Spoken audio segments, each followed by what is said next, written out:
بسم اللہ الرحمن الرحیم۔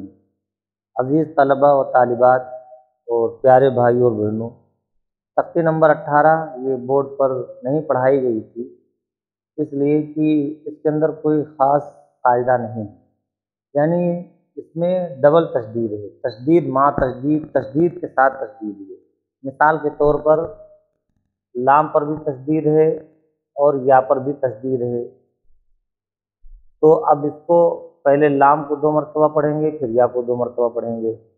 الیون، الیون نہیں پڑھیں گے، الیون نہیں پڑھیں گے، صحیح کیا ہے؟ الیون۔ یزکا، زا پر بھی تشدید، کاف پر بھی تشدید، لیکن بچے اس کو پڑھتے ہیں یزکا، یزکا نہیں پڑھیں گے، یزکا، یذکروا، زال پر بھی تشدید اور کاف پر بھی تشدید، تو زال کو بھی 2 مرتبہ پڑھیں گے،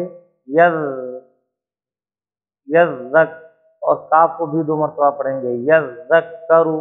اس کو بھی بچے اکثر پڑھتے ہیں یذکروا، اس پر توجہ دیں۔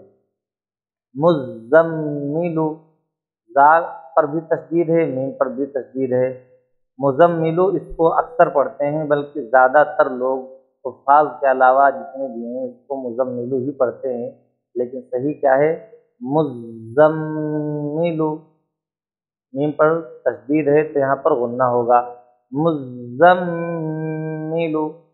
مدثر، دال پر تشدید اور تا پر بھی تشدید، اس کو بھی مدثر پڑھتے ہیں، لیکن صحیح مدثر ہے۔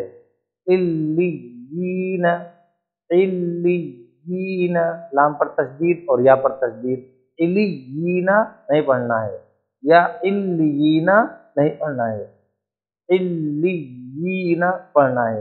اس کے علاوہ اور بھی مثالیں قرآن عظیم میں ہیں، جیسے اتحاجونی، تو جیم پر بھی تشدید ہے اور نون پر بھی تشدید ہے، 7ویں پارے میں ہے، تو اس پر ہم توجہ دیں۔ باقی اس کے اندر کوئی خاص بات نہیں ہے، بس اتنا ذہن میں رہے کہ جو جس حرف پر تشدید ہوگی اس کو ہمیں 2 مرتبہ پڑھنا ہے، 1 مرتبہ جزم اور 1 مرتبہ جو اس پر حرکت ہے، اور باقاعدہ تختی نمبر 13 کے اندر تشدید کا قاعدہ آیا ہوا ہے، وہاں آپ پھر سے ریوائز کر لیجئے تو انشاءاللہ اور کلیئر ہو جائے گا۔